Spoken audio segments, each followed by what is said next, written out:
This is a very loaded question. There's a lot we can talk about here. First of all, it goes back to the most basic concept that selective mutism, that term, really does focus on selectively not speaking. And unfortunately, it brings about an approach of let's do whatever we can to get this child to speak, even if they're attempting to lower anxiety, because we know that even just working on lowering anxiety doesn't always bring about speech, because it really is about understanding their baseline stages of social communication to really understand where do we start and where do we go. And it sounds like with your son, he is not possibly even engaging, or maybe non-verbally he's struggling.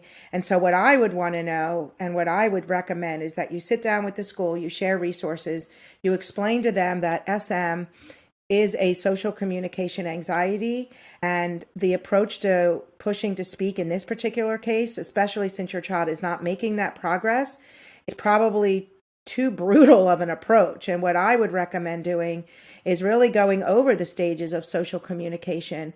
And in addition to that, I'd want to know, why is your child not speaking? It's one thing to say, let's get the child to speak and reward them for speaking, but maybe there's factors into why he is not speaking. And so I'd want to understand what whys are involved in this. What whys of SM are involved in his mutism?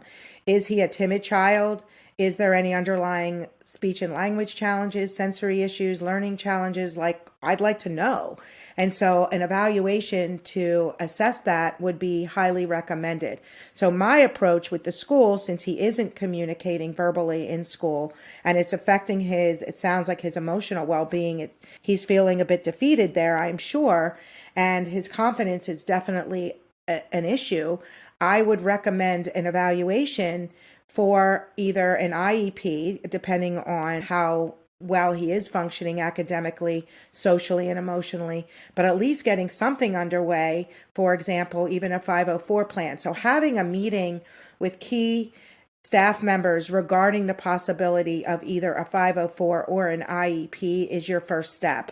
And even though he may be functioning on grade level, if he is having a challenge communicating with peers, making his needs known, sharing his thoughts, his feelings, being able to advocate for himself, it is affecting him, and it's affecting his social, emotional well-being, and obviously his ability to communicate. So again, whether he qualifies for an IEP or 504 really will be about the accommodation intervention approach, and whether they can go for an evaluation to assess the whys of SM.